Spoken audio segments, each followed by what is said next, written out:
It's about to go down with Marc and Cathey, a live coaching show about dropping ideas. Marc and Cathey coach and have conversations with brilliant idea creators who are reimagining the world through the expression of their words, thoughts, and action. Hey, what's up, everybody? Welcome to another episode, a special episode of It's About to Go Down. I'm Marc Williams. I'm Cathey Armillas, and who we have live with us today, which is awesome. We have Trish, who's calling in from Australia, and Sophia. And so I think we got our bases covered on distance, Marc. But what we're going to do today is go over everybody of season 6, right? We're going to go down the list and talk about what we talked about and recap. But we get a special, we're going to go deep with both Trish and Sophia today. It's going to be awesome. Did you say season 6? This is half dozen. This is half dozen right here. It is. It's awesome. A half a dozen. and Trish and Sophia are part of that special number 6. Thank you, Trish, and thank you, Sophia, for being a part of this. And thank you to all of the people who joined us for season 6. Even though you're not physically present with us now, we are so thankful for everything that you have brought to these idea conversations. For everybody who's watching, we're so appreciative of you joining us for these conversations that we've had with so many brilliant people. Can I warm up your head anymore, Sophia, Trish? Can I warm up your head anymore? You're absolutely amazing. And as we always do with our wrap-up shows, we're going to take you through a couple of people who have contributed to this season, and of course, take a pit stop to talk to Trish and Sophia. So, Cathey, if you remember, season 6, many months ago, started with an Olympic rugby player. Yep. Carlin Isles, who started with football and then started as an adopted child, who then got into sports, track and football, but eventually found his way to rugby. And he made it a goal to be the fastest rugby player on the planet. And he achieved that goal. Olympic athlete and all. And when he had a conversation with us, Cathey, he was talking about his story and his journey. And when we were done with the end of that conversation, we had this metaphor of the picture. And I remember he said this: you can either paint your picture or your picture will paint you. Ooh. Right? Yeah. Right? Yeah. And it just says so much about how we need to take accountability for the things that happen in our lives. Yes, he came from an adopted home. Yes, he came from a lot of struggle, but he would not have been the Olympic athlete. And by the way, an Olympic athlete who is taking college courses at the same time while he was in the Olympic. Like, how do you do both of those things? So I don't know. Ask Michael Phelps. I don't know if he's ever done that, or Simone Biles. I don't know if they've ever done that. But Carlin Isles did that, and it was so awesome to have that conversation about painting your picture, or your picture will paint you. I love that, Marc. That's awesome. What a great kind of summary from our season opener with Carlin. And I just couldn't believe I was talking to the fastest man in the world. And I was reading about that because I was like, what, really? Like, isn't Usain Bolt faster? But if you just take a little piece of Carlin, like because he's running a little bit different in rugby, he's actually faster in like the first 50 yards or something. So that's incredible. That's awesome. So we had Marc, the second guest that we had on our show for season 6 was Leo Flowers. And if you remember, I have this funny story of how I met Leo, because I was just walking around Marina del Rey in California, and I was walking around and I was doing a gig for a client, and he was walking around, and we kind of ran into each other. And then I don't know why we started talking about books and things, but we both realized we both loved to read books. And then I told him why I was there, and he said, I have a podcast, and would you be on my podcast? And I'm like, but how? And he's like, I'm going to call. And he also had somebody he did the podcast with. he called his partner over. They came to my hotel and we did an episode in the hotel right then and there. So we became fast friends. And I love what Leo brought onto our show, Mark, because he was talking about how do you make yourself franchisable? Like, how do you make yourself franchisable? And I love this concept that we talked about, because really when we got into the nitty gritty and the details of it, there was a lot of things that we talked about. Like, how do you differentiate yourself from somebody else? But how do you make it so that you become a brand? How do you make it, like, especially in his world, being a comedian, how do you make yourself be something that could be, that people would look to, like, franchise? Like, how do you franchise a person? I mean, remember you having that conversation, and I love that. One of the things that he said that you pulled out that I really loved is not everyone needs to be out front to lead too, because we got into this conversation about that. He's like, you always think it's like that you have to be out in the front to lead, and that's not necessarily the case, and that's not necessarily what makes somebody or something franchisable. So that was the thing I think that I loved from that episode. That was pretty awesome. Can I pause for a second and ask Sophia and Trish? Yeah. What do you think about that? You don't always have to be out in the lead, right? Or out in front to lead. What do you think about that? Can I go, Sophia? Well, I think there's a lot of different ways to lead, for sure. It's, from the perspective of a solopreneur or entrepreneur, and you're starting a company, you have that question of, like, how much of the brand am I? Which is, I think, part of the who's leading, what does leadership look like for this team? Who do I want to be in this role? And so, I've built a brand that's not my name or around me because I don't want it to be about me. And so, but there's plenty of other brands where it's really people follow the personality and that's the main focus. So I think it's like how much you are out front depends on what your goals are for yourself and the brand. Yeah, I'd agree that I think there are times when you can actually lead from within a group rather than be that visible leader out the front. There are other times when you probably may need to be that visible leader out the front. It really is a situational thing when it comes to leadership. So I think we often see people in organizations that don't have a formal title and they're not in a formal leadership position, but they're actually the person that everybody looks to. They're not leading from the front, they're actually leading from within.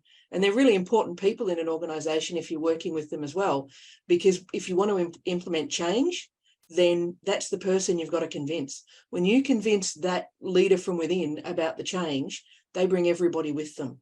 And the change is so much easier to implement at that point in time. Love that.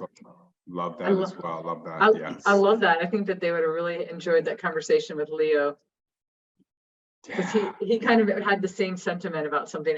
Sophia bringing up, he talked specifically about that. He was like I'm a comedian. Like, people expect me to be the brand, or me to be the thing that's franchisable, and it's not always like that, as Sophia pointed out. Very cool. Thank you for those thoughts. Yeah. Nice. All right, Cathey, I think we have Red Ray next, right? Yeah, we have our third guest. You want to tell us about Red Ray? You're going to tell us about Red Ray. Oh, I mean, I can tell you about Red Ray if you want me to, but yeah, okay. Yeah. Live, right? Here's what I remember about Red Ray. Red Ray was the first person, or one of the first people that we've ever had a conversation with, who we then had the idea to do a bonus episode based on the conversation that we had after the actual episode. And he told us some stories. All I remember, and I don't remember all the details, but the story he told us about how he met Clavillis and Cole, CNC Music Factory, the producers behind CNC Music Factory, and the fact that he was on the Arsenio Hall show. not once. Not once, right? But twice. Yeah, and Red Ray got, by the way, we definitely have to put this in the link and send it out again. The music that Red Ray puts together is absolutely awesome. And I got an opportunity, especially after the episode, to go on YouTube and listen to his music. And this guy is so incredibly talented. And it was so interesting, our conversation with him, because he talked about coming from this family and how music was such a part of it. But then he ended up talking about, and you would think that he was the kind of person who, you know, it was in the music and was into this and said yes to this and said yes to that. And he kind of brought up this whole thing that sometimes we can be very reluctant to agree to things, even if we have a passion for it, right? And that's because of our fears and, you know, our concerns, and whether we're thinking about judgment or whether we're not good at things. And he learned very early on the power, let me say this correctly, not just the power of saying yes, but the power of saying yes anyway. Yeah. Right? Yeah. Regardless of your fears or your concerns, saying yes anyway, because you never know what will happen as a result of you saying yes. Remember that, Cathey? I do remember that, because I remember, and again, like Marc, you always point out these great quotes, but I remember that he had said a quote, like, it's hard enough to do things when everything's falling into place. So imagine how hard it is to do it when they're not falling into place, or you're unsure of how things are going to go. And so it was the power of saying yes anyways. Like, I love that. And there was this other phrase that he said that I love, that I think I'm going to be such a teacher and tell everybody, write this phrase down. All right, everybody, grab their pens. Right? Faith move. What is your faith move? Right? Because that's the whole idea of having faith in whatever it is that you're going to say to. So move yourself to follow your faith and to say yes anyway. So I love the phrase faith move. And, you know, I always say Cathey is the concept queen. So any kind of phrases like that just always really stand out to me. So really enjoyed having Redbird. Yes. Really enjoyed having that conversation with Redbird. Yeah, me too, Marc. So yeah, so Redbird was number 3, and number 4, we went to Scott Mason. And wow, I remember the first time I met Scott, I was like, this guy, he reminded me of the Energizer Bunny. Like, I was like, it wasn't like, it's just how much power and energy and focus he has when he's speaking and talking. And so we just had, like, I felt like it was a really power-packed conversation and talking to him. And he gets really deep on his concepts. You know, he has this concept of, like, you know, bringing in you know, mythology to what he's talking about. And I remember some of the conversation, which was really fun, and I think he really clung on to it, was that, like, you know, we might need to broaden it for the audience a little bit in case they're not following along or tracking along with something that he's as geeky about. So give them kind of an entry point, you know. And so that conversation was really good. But, you know, he does call himself the myth slayer, like that. I love it when people come onto our shows and they're like, you know, what's your title? What are you? And he's like, I am the myth slayer. And so kind of we talked about that, and, you know, how he kind of helps people unravel their own myths about themselves, you know, like what could we be saying? What are the myths that we're saying about ourselves?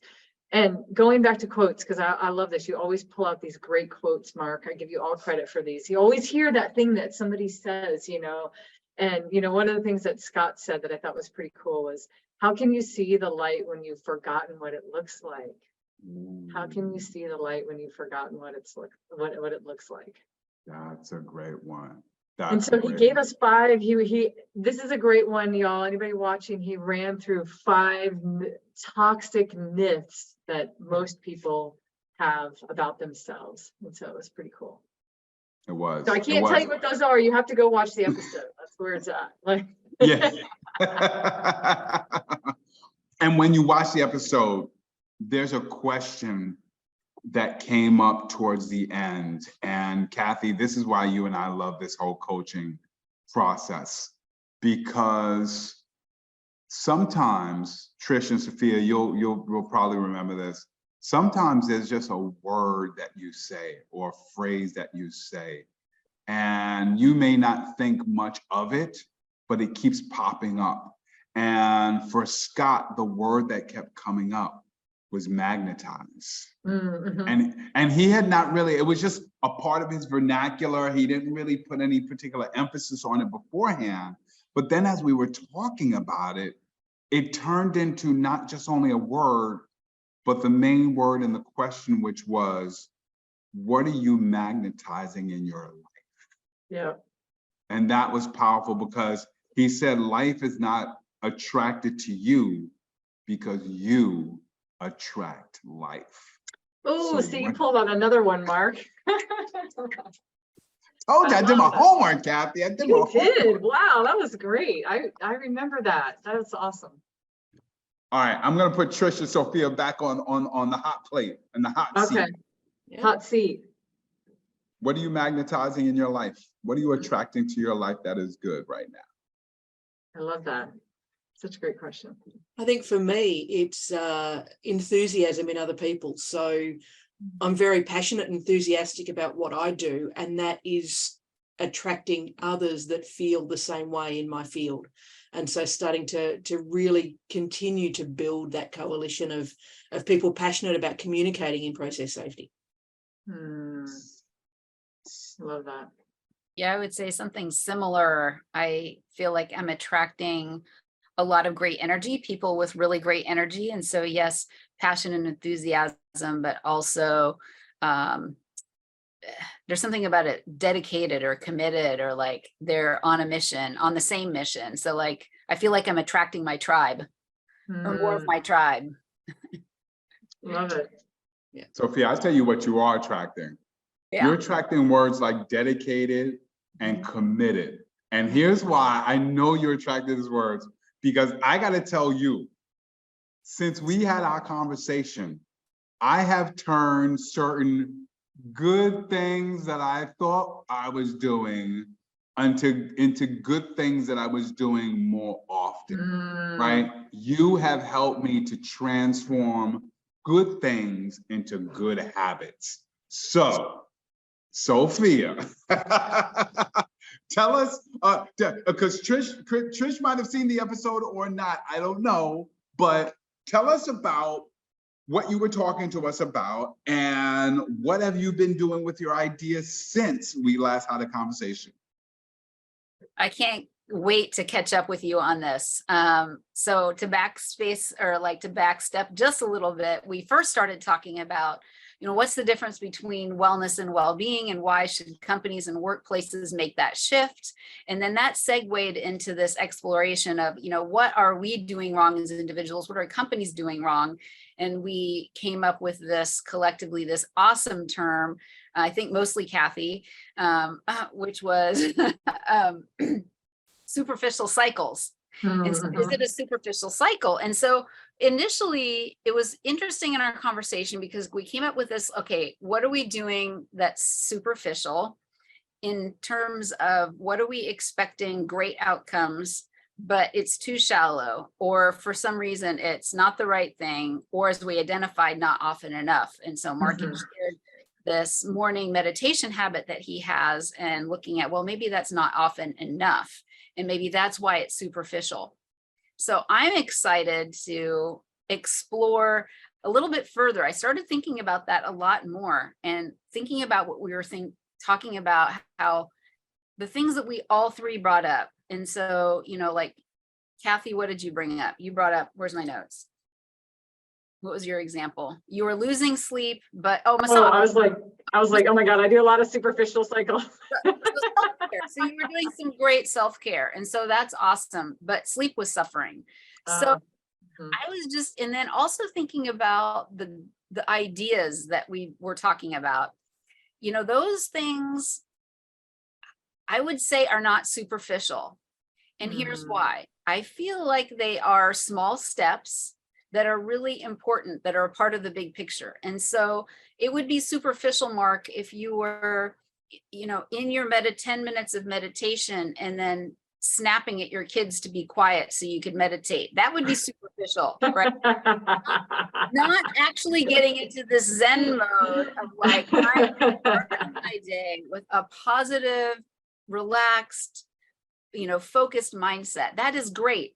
And so could you do more of that? Could you do it more often? Well, yeah. And so, but there's no, it's the value of that small step that you're taking, that you were taking then, is huge, because the solution, and I started thinking about ideas. I think in many ways, I think what I've learned over like almost 30 years of being in well-being in one way or another is that it's not about the one big thing. It's not the one big step. Just like, you're not going to sleep one good night of sleep and then suddenly you're going to be better. And it's those accumulation of small choices, small steps, tiny habits, whatever you want to call them along the way. And so I think I translated this into a personal growth exploration of like, well, all the things that I have learned and grown, the ways I've grown have come from a lot of little ideas.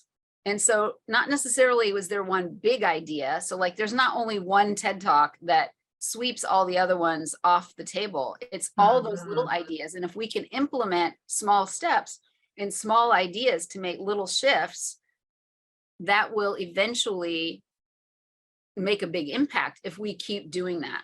And so I don't know what you make of that, but I wanted to throw that out there and see what your thoughts were. Mark? Oh man. I saw you were like, ooh. I love this, Sophia. You got to know this from Sophia. She's a thinker. Like, I see. We hung up and her brain just kept staying on. Yeah. Yeah, no, it's so yeah, go ahead, Cathey, go ahead. No, I was just gonna say, Mark, because I know it like hit you the same way it hit me. Like I feel like Sophia, I love that. Well, first of all, I love that you kind of came back around and identified that, yeah, we had a conversation and we talked about these being superficial, and maybe they were superficial in the way that it affected you, but nothing's really superficial. And so I like that. I like that sometimes to get to good ideas, you have to talk through ones that aren't good, or they appear to be good, but you really have to think them all the way through. You don't want to end up being like the Chevy Novo, right? That in another country means the no-go car, right? Because you didn't think it all the way through. You thought that's a really cool word, and in another language, it means something different. And so in this language that you speak of wellness or well-being, I think it's important for, you to, I love the positivity that you're bringing to this too, first of all. I love that what you're bringing to it is this positivity of everything can make an impact.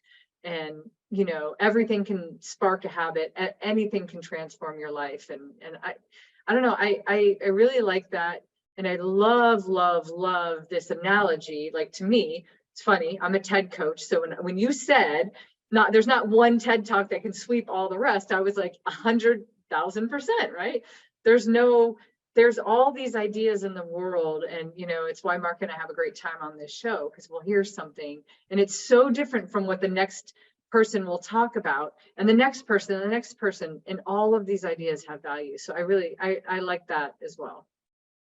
Sophia, who do you see as the audience for this next level of your idea? Wow, that's a good question. Typically I've worked with, companies and organizations, and specifically, leadership at all levels. Yeah, I don't know. I just think that anybody who wants to improve their lives or who's working on themselves to grow and become better or accomplish something that matters to them, I think this concept has value to all of those people. I think, from my experience of working with people for a long time, there's this tendency to look for the silver bullet. It's like the one thing, like I'm going to go to, and I'm not picking on any of these people, like I'm going to read, or I'm going to go to Tony Robbins and my life is going to change because I'm going to hear the one thing that's going to shift everything within me. But I'm a product of my past, my current thinking, behaviors, my experiences. That's a lot of things because the human experience is so rich and complex. One little thing is not going to change everything overnight, and nor should we expect it to. How fun would that be is if being a human was like downloading a new program and suddenly you wiped your operating system and it's Windows 15 or whatever it is right now. That's not how humans work. And so, yeah, I don't know. It's a good question. What are your thoughts, Mark? Well, when you said that, I steered away from thinking about the perfect audience And I started thinking about this whole idea about demystifying the silver bullet.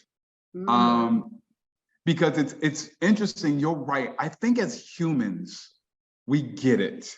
There's no silver bullet, there's no magic pill, there's no overnight success. And yet, I feel that we're still constantly looking for it. Like, give me the answer. I just forget all of it. Don't give me 18 minutes of a TED talk. Give me 1 second of the answer. That's all I want. And that's what we seem to crave. So it would be interesting in your idea to demystify. How do we demystify the silver bullet? How do we demystify the magic pill? How do we demystify the overnight success or the overnight results? Because that doesn't happen. You know, I always say the bane of human existence is patience. Right? We hate waiting for anything. Right? And I often say, if you can invent something that will make people wait less for something, they will love you. Yeah. But the reality is, we have to wait. We have to be patient, right? To see all of those different results that you talk about. Like, you think about the well-being and the wellness results that we're looking for. Listen, I know I'm not dropping 20 pounds in 2 days.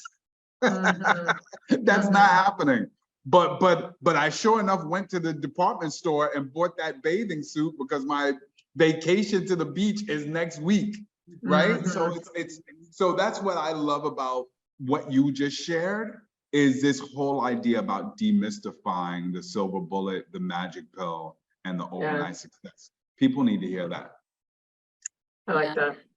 Yeah, the challenge with that is that our society is so conditioned to clickbait solutions. And I just want to hear, I want to see the tweet and then, you know, take a pill and then my life is going to be changed. But that's, you know, my mind, as you were talking, is going to the concept of delayed gratification. And like, because I'm thinking, how can we increase our waiting power? Well, there's a lot of different activities that you can do to increase your ability to wait. And it's that's for a lot of different levels. We talk, when you're looking at stress, like how can you put a bigger pause between stimulus and response as a way to manage stress? It might be that, and that could be a breathing exercise, 3 deep breaths, belly breaths, whatever. It could be with food, that I really want to eat that cookie. And so I'm just going to sit there and play in a game. I think it all comes down to games because we love games, right? And I want to eat that cookie. Well, first I'm going to let it sit right there and I'm going to look at the cookie, you know, and then I'll smell it and I'll play a game with myself. You know, if I eat a piece of broccoli, I'll eat half a cookie. You know, I think we can play a lot of different things that we can do to exercise that muscle. A lot of people wouldn't like your game, Sophia, by the way. I mean, there's a piece of broccoli and there's a cookie. But it's a great game, though, actually, you know, in all seriousness, like to be able to, you know, have that muscle. I've been hearing lately about people, especially people that have been suffering from headaches, maybe from like EMFs, you know, this electromagnetic fields, like to keep their phone away from them or not in their room, you know, when they go to sleep.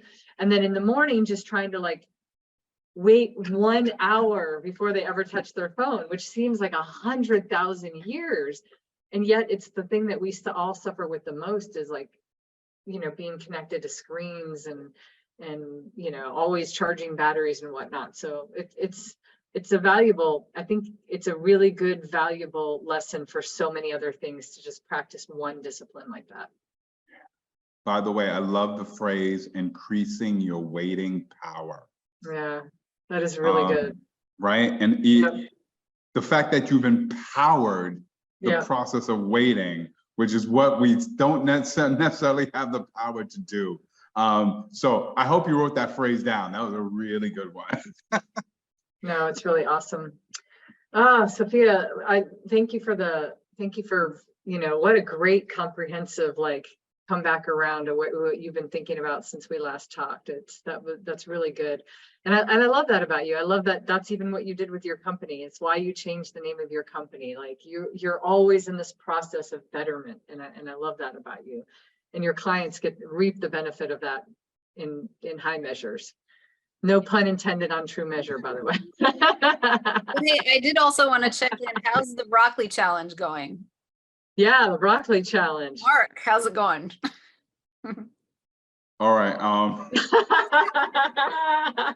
The broccoli challenge is not going so. Not going great. But I want to thank you for calling me out on it.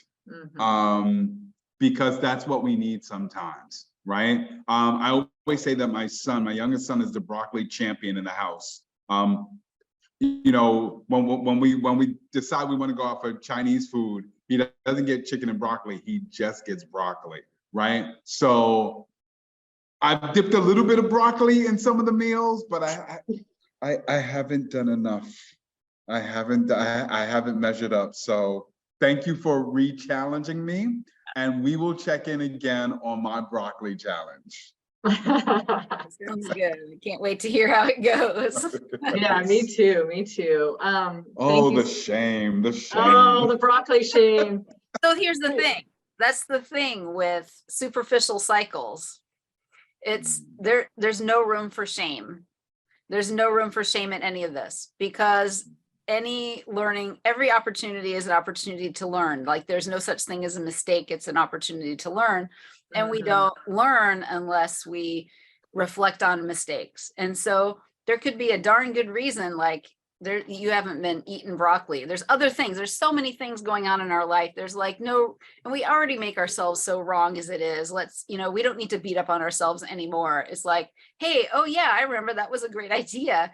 I remember that maybe in a few weeks, and I'll be thinking about broccoli out of the blue, and maybe I'll decide to have chicken and broccoli for that meal. And that one little thought, that one little shift, that one little moment is the only impact necessary from that original conversation. Maybe.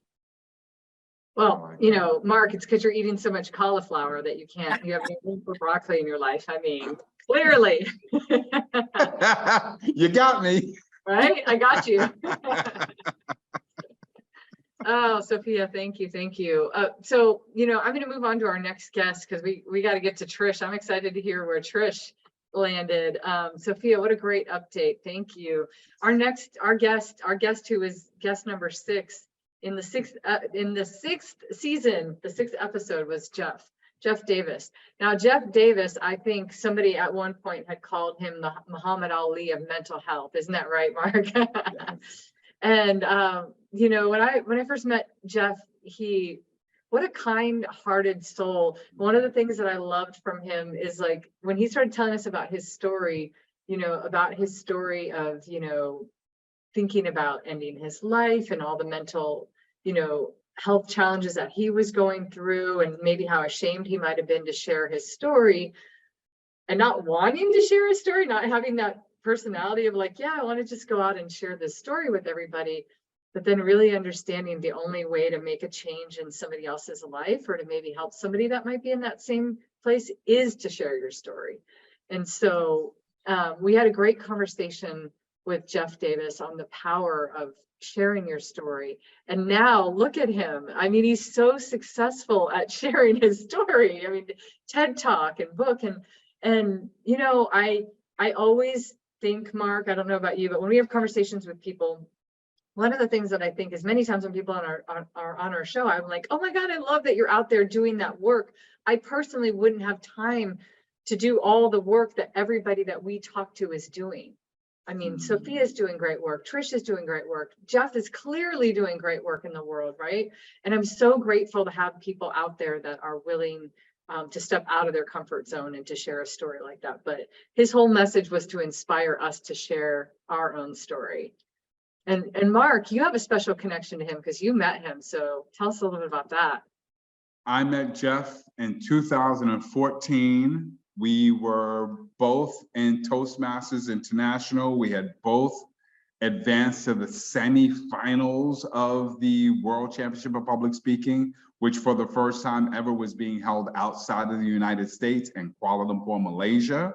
So Jeff and I both went out to Kuala Lumpur, Malaysia, and competed in the semifinals. That was when I learned, Jeff, in a foreign space was the first person I've ever known to travel that far with only a backpack and a suit and slept on someone's couch. I gotta tell you, hands down to Jeff, there's no way I could have gone all the way to Kuala Lumpur, Malaysia, and slept on somebody's couch. There's no way I would have done it. But he's absolutely amazing. You're right. And from that moment, and after that trip to Malaysia, just seeing Jeff balloon as a professional speaker and to build his business and to come back and have that conversation with us. And Sophia, you mentioned games earlier, so I just want to transition and give this nod to Cathey, because she is the game master as well. That during that conversation with Jeff, we also came up with, or Cathey came up with, the empathy exercise, right? Because a big part of Jeff's story is, not only speaking to people who may have struggles with their own mental health, but having conversations with people who might not realize that something they said could possibly trigger somebody else. And so teaching people how to be more thoughtful about how they respond to people, so that we can all not only have more empathy, but to look out for each other. So yeah, no, that was a great conversation with Jeff. So Jeff is on the other side of the planet, much further than Cathey is, because we all know Cathey's on the other side of the planet. And Trish, you are definitely on the other side of the planet. But we're glad to have these international conversations, which brings me to this, Cathey. Our other international conversation started in the States, went overseas. We had about 15 different conversations with Savas about the show. We had 15 million different intro calls because something was going wrong with electricity. And then we finally sit down for the episode. And Cathey is not at home, but she's at home, but there's all kinds of storms and the lights go out and the electricity goes out. And we're like, Cathey, are you even safe here? And we ended up just having this whole conversation and rescheduling.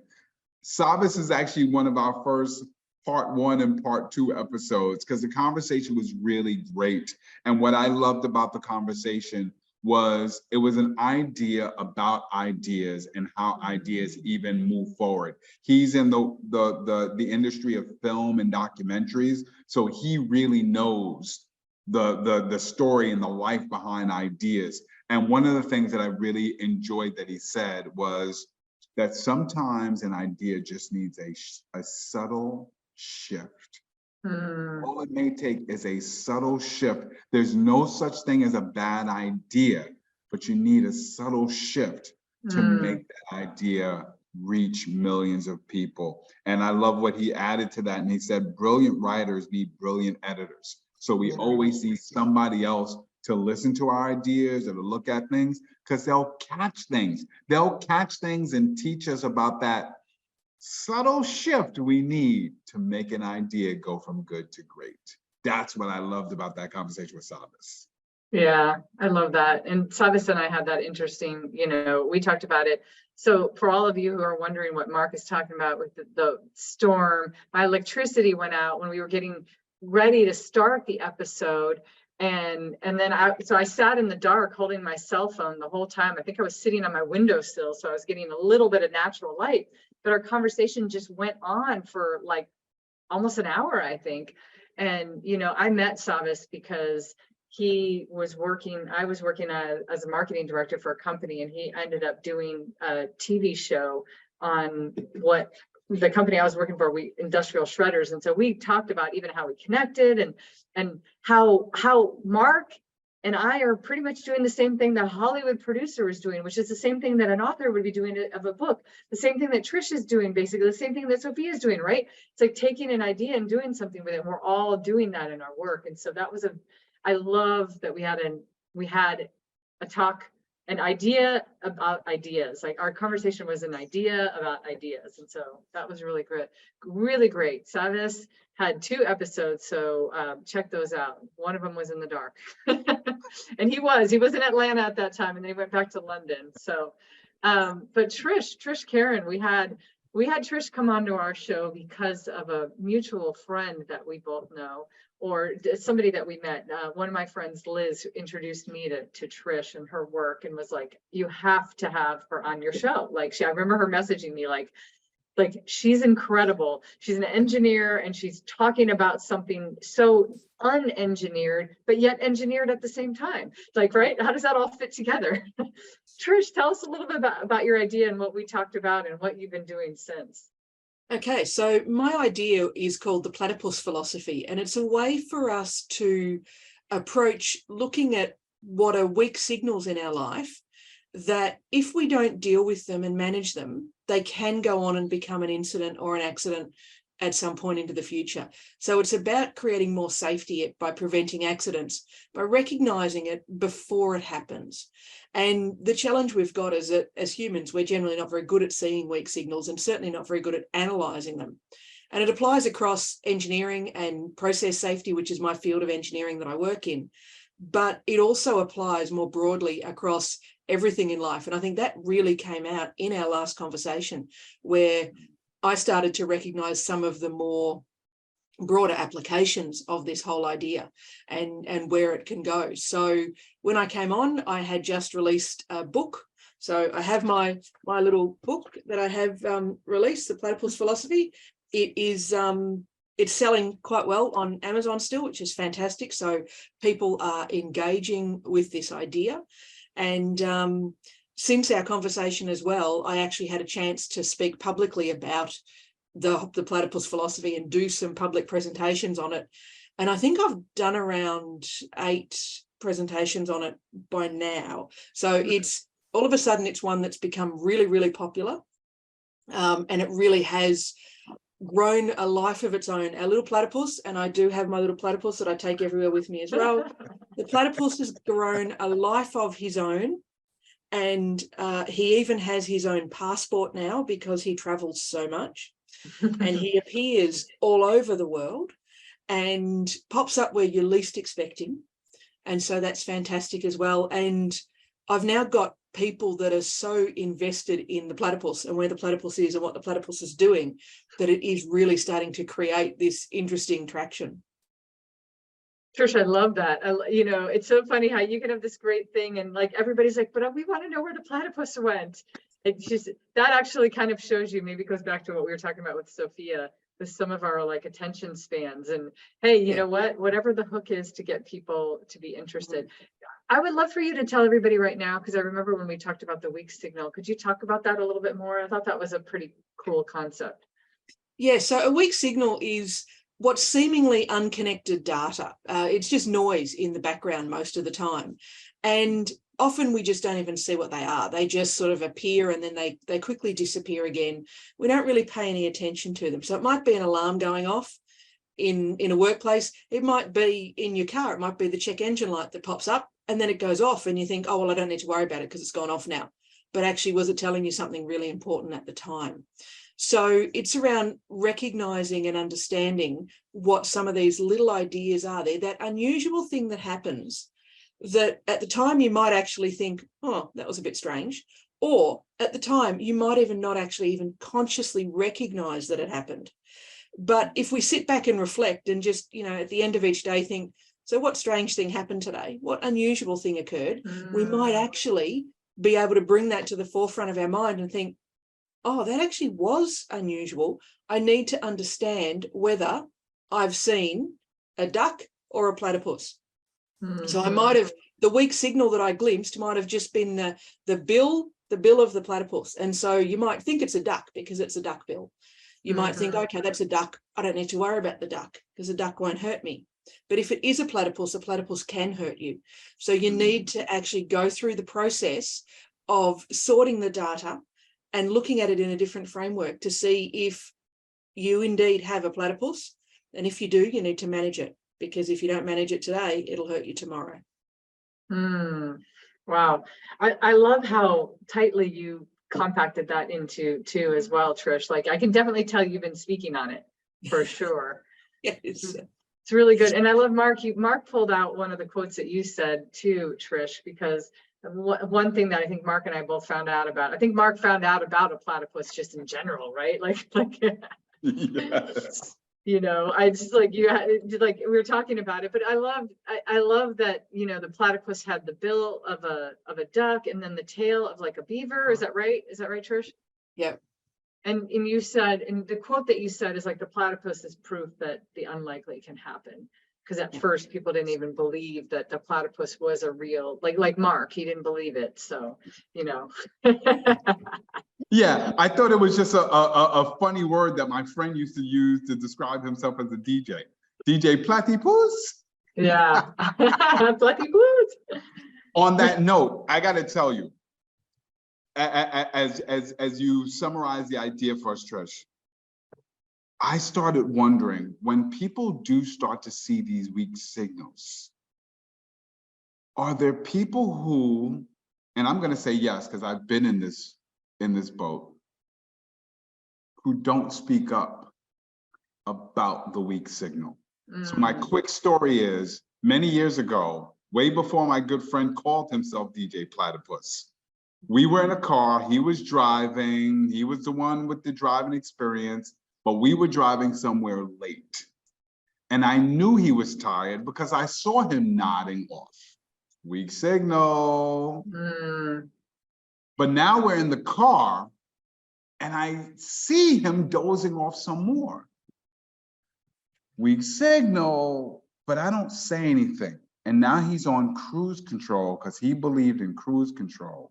And can I tell you that I think I almost was not here with all of you today because I saw the weak signal and said nothing, as I saw the car we were in come about this close to the car in front of us. And somehow he woke up and slowed down the car.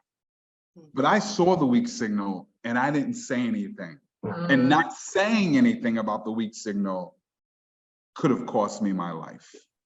So I'm wondering, next chapter of the platypus philosophy, how do you address people who see the weak signal but don't say anything about the weak signal? Yeah. So that's a really common thing that happens, particularly in workplaces around safety.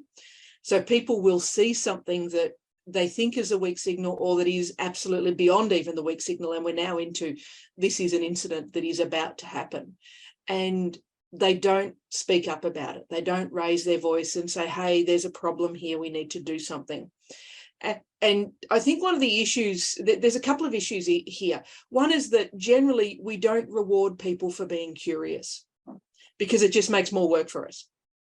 So we need to reward people to be curious in life. People asking questions is a good thing. We should not be scared of being challenged and having questions asked of us, but so often we are, because we take it as a personal attack. We take it as someone, you know, critiquing what I'm doing, but questions help us improve things. And the second part of it is that to be able to encourage that curiosity, people need to be safe to be able to speak up. And so that's where the movement around psychological safety in the workplace is all about. You know, how do I actually create an environment where people can speak up without any fear of retribution for what they speak up with? Now, that does not give people free license to be horrible and to be mean. Right. But what it does is give people a safe place to say, I think there's something wrong here. I'm not sure. So can we look at it again? And, you know, I often talk to people about, particularly younger engineers, you know, how do they challenge an older, more experienced engineer in the field? How do they actually ask a question without it seeming to be offensive and a young know-it-all just trying to show up the more experienced person? And so I talk to them about, you know, one of my favorite ways of suggesting that something might be wrong is actually just asking someone to explain it to me again, because I don't quite understand. Can you just take me through this so I understand? So you're taking the pressure off the person. It's not about you don't know what you're doing. It's I'm not sure what's going on here. Can you help me understand? Usually people will then come to the realization that what they're doing is wrong when they have to explain it to someone else. Because as you know, you can't teach something until you know it. Mm-hmm. So get them to the point of understanding and making their own realization first. And then it can be actually quite fascinating to watch where you see them change their argument mid-argument. I've seen that happen quite a few times. And they argue that they never said their first thing. And you go, okay, that's fine. Because it's not about egos. It's about outcome. Yeah. Ooh, I like that. I know, Mark. I know, right? It's not about egos. It's about outcome. There goes the pen. I love that. Oh, Trish, that's awesome. And the platypuses, people, as I said, have become really invested in it. So someone that I consulted on with the book who got feedback, because as you said, you know, everybody needs an editor to look at it and challenge the ideas. Mm-hmm. So she actually also is very into art, and she made me this little platypus escaping out of a box with a weak signal and a warning sign and asking questions and being curious. So, you know, to commemorate the idea and the book. And so, you know, a lot of people are getting engaged in it. I was walking down a corridor at a conference and someone came up to me and went, "You're the platypus woman."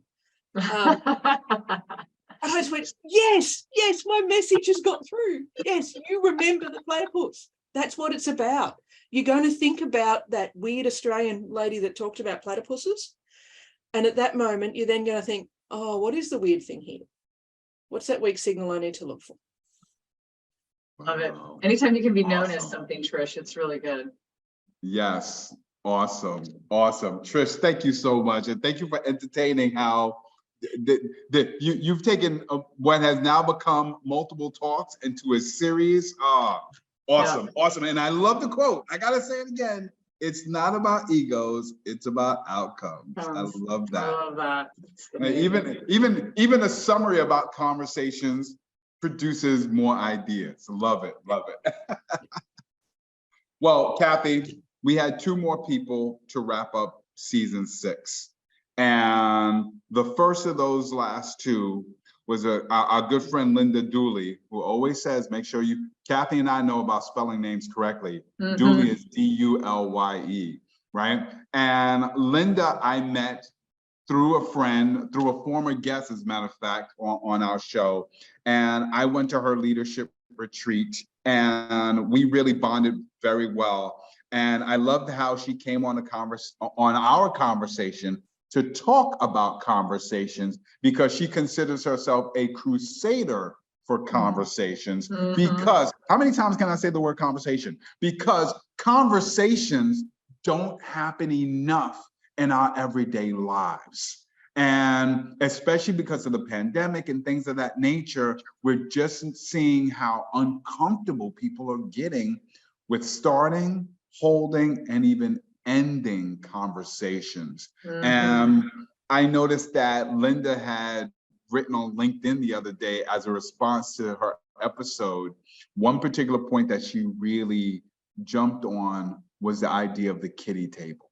Mm-hmm. And this whole idea that we sometimes have a separate table for the children and we don't engage them in, I don't even want to call it adult conversation, just group conversation. Because if we don't incorporate them into the conversation, how are they learning how to have conversations? So she came in talking about all kinds of people, but it really resonated with her to talk about saving the conversation of our children. Yeah, I love that, Mark. And I love that we played a little game and we were like, how do you end a conversation if it needs to be ended? And so that was a fun little game that we played on the episode. So good. And so our final episode with Kinja Dixon. Okay, wow on so many reasons. Okay, number 1, okay, listen to this mess. Kinja's from New York, but he was in New York, so he's West Coast. I'm from the West Coast in Portland, but I was in New York. And so we decided to have our episode where Mark and I went into a studio in Brooklyn, and we were both together live in the studio. First time ever, 6 seasons, never been sitting in the same room doing an episode together. And then we had Kinja on a laptop in front of us. And Kinja, wow, here's another big light in the world of somebody who, I mean, how did he describe this, Marc? I just remember this feeling where he was sitting around and he was like, I'm not healthy, I'm overweight, I don't like, he was like how he was feeling about himself, you know? And Sophia, probably to your point, he just probably realized, he had a moment where he realized, forget what I did in the past, I can do something about it right now. And so he decided to kind of transform his life, and he came up with this, like, he has this like he has 4 pillars that he kind of talks about. And it's more than just the physical. It's like taking all the areas in your life and helping to turn your life force into a progressive, you know, into something that you can do. And I loved it. And it was like every day, like creating a daily action. And I think, Marc, if I'm right, this was what he said. He said, we are all works in progress, and what we may have considered our worst could be our best. So the thing that was our worst could possibly be our best. Yeah. Yeah, no, that was great. That was great. And remember, we joked around with the FEC score, or the FEC, yeah. Yep. But each of those letters, P, H, E, and K, stood for different areas in our lives. And one of the things that really stood out to me was he spoke about how, you know, we need to watch the levels of these particular areas. But ultimately, what we're looking for is to be leveled in our life. And he asked this question. We all, after that conversation, came up with the question, is your life leveled? And that was a really powerful question to really emphasize this point. And as a coaching note, what I also loved about that conversation is, Cathey, you might remember this, when he started off, he so eloquently, like a spoken word artist, told us his idea. It was probably about, I don't know, 23,000 words. Yeah. I'm joking with Kinja. I'm joking with them. But it was a long phrase, but it flowed out of his mouth so well.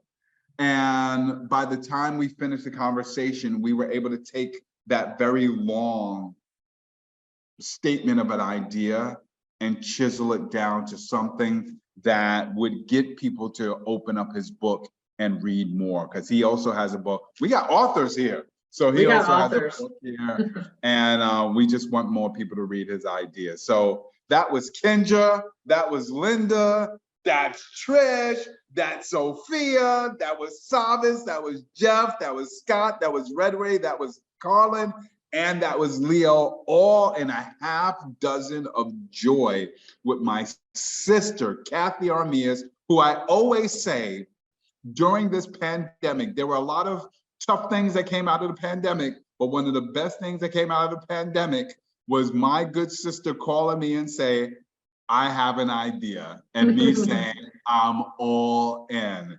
And 6 seasons later, we are blessed to sit here and have a conversation with some amazing people. Trish, thank you for joining us from the other side of the planet.